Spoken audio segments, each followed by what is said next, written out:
Forget brunch. These women are now heading into the woods for what's been called rage rituals. Let's watch. Right now, I feel. What do you feel?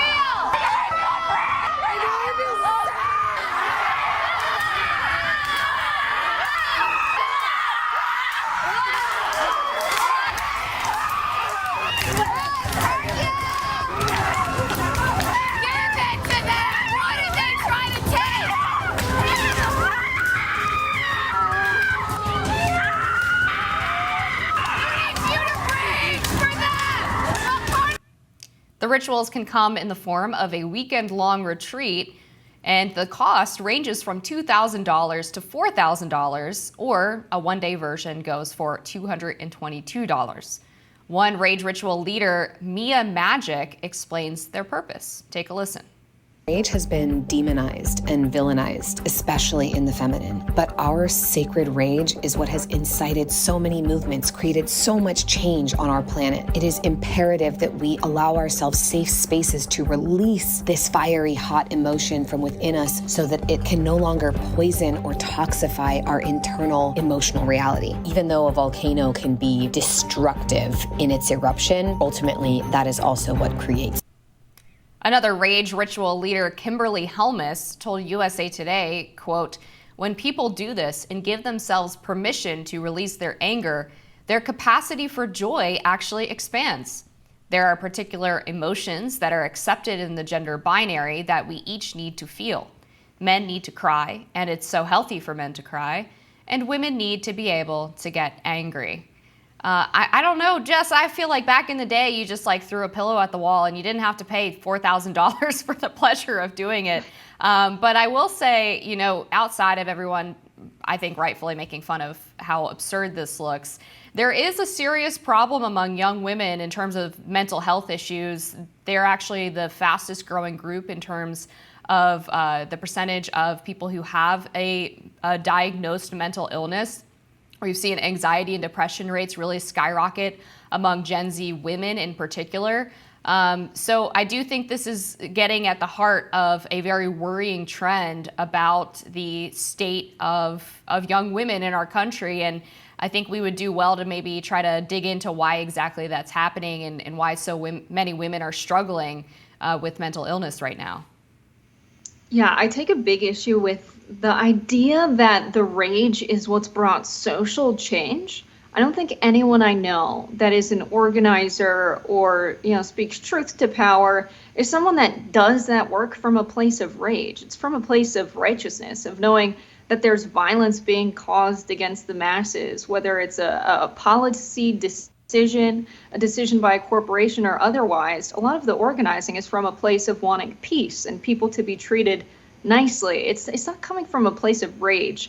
And so I think there's a lot of women that have gotten involved in the feminist movements, the pro-choice movements, and see themselves as an activist. But if you just show up and you're angry and you have a sign and you scream for a while, yeah, you're occupying the street. You're, you know, participating in the protest to some extent.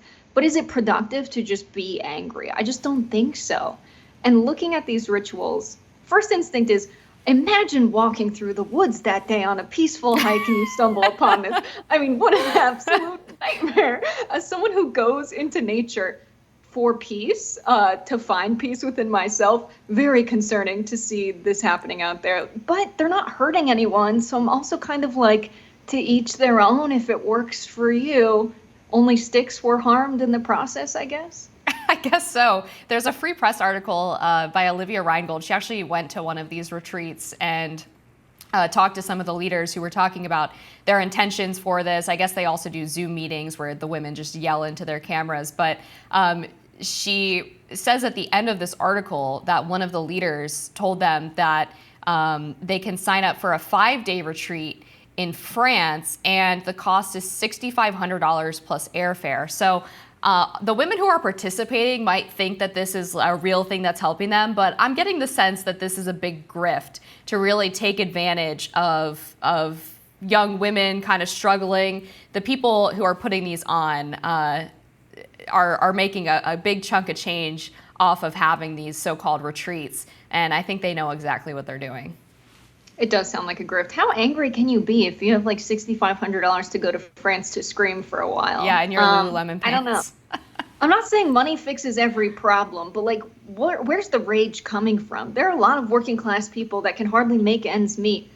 They're not raging and screaming in the woods. Maybe they should be. I don't know if it will help, really. I come from the perspective of like, you're not bottling up your emotions to say, okay, this is an angry emotion. Where is it coming from? Why am I angry? I think that's really how you resolve your inner rage or the lack of peace inside yourself. I don't think you get to the bottom of anything by just screaming. Maybe it's one step in the process, but it also is very weird to have to spend thousands of dollars to just go be angry somewhere. Put that money into therapy. It's almost like you intentionally really want to ignore the problem if you're paying that much money to scream about it instead of talking through it in a healthy way. Yeah, we talked a little bit about last week Harrison Butker's speech at Benedictine College and the reaction that was really a lot of fury and rage about him suggesting that some women or most women might be happy if they have families. And now that we're talking about this, I mean, I think it's relevant to suggest that a lot of these women who are going to these retreats tend to be women who are in their 30s to 40s, are single, kind of fit a certain stereotype. They're usually not religious, but describe themselves as spiritual. A lot of the quotes from the retreat leaders in this Free Press article talk about things like witchcraft and I don't know what the stones are called, crystals and astrology and things like that are sort of a substitute for maybe organized religion. And so I do think that there is something a little bit deeper going on here where there's this class of young women who, for whatever reason, are not fulfilled or satisfied with their station in life. And maybe it's harder for them to dig deep internally and kind of see where they went wrong as opposed to just screaming in the woods. But there's Mary Morgan on Twitter, who I follow and like quite a bit, pointed out that Taylor Swift recently trademarked Female Rage the musical to refer to her new album, and Anya Taylor-Joy calls herself a strong advocate of female rage as we see these rage rituals picking up steam. And what does this say about the broader pop culture, the state of pop culture surrounding young women now, especially as you have these two really wealthy, successful women like Taylor Swift and Anya Taylor-Joy participating in this trend of just being angry? Yeah, the rage is a very low vibrational energy. I think most people that are spiritual in a way where there is organized religion there. I have friends, who are real witches. They practice the same kind of witchcraft, whatever you want to call it, paganism, that was practiced that can be traced back to ancient Europe. And Michelle Herron wrote a book, Elemental Witchcraft. And she's a great witch. She's the leader of a coven of witches in North Carolina. I used to live with her partner and with a bunch of people in this essentially spiritual property where we practice, we meditate together. But there's a difference between this kind of fad. It's almost like, oh, it's so cool to have crystals and do witchcraft and be spiritual. But without the intentional practice and without learning from people who have practiced it in an organized way for a while, kind of on your own. And I think anyone who's practiced Buddhism, I think because my parents read a lot of Buddhist monks' teachings and taught them to me, and then I ended up reading them, you learn that rage is not something to be celebrated. It is a low vibrational energy. And so this kind of spirituality that doesn't draw on any of the ancient teachings, doesn't draw on any of what the elders who have been practicing for many years know, it's kind of scary that it's turned into a fad because it's something that's actually very beautiful and can help a lot of people and has led me to live a good life. I would credit a large part of who I am to practicing Buddhism, mindfulness, and spirituality. And I think that is just so different from what I see on like witch talk of what people are up to. Yeah, I think I'll pray for them. We're going to take a break and we'll be back with more Rising after this.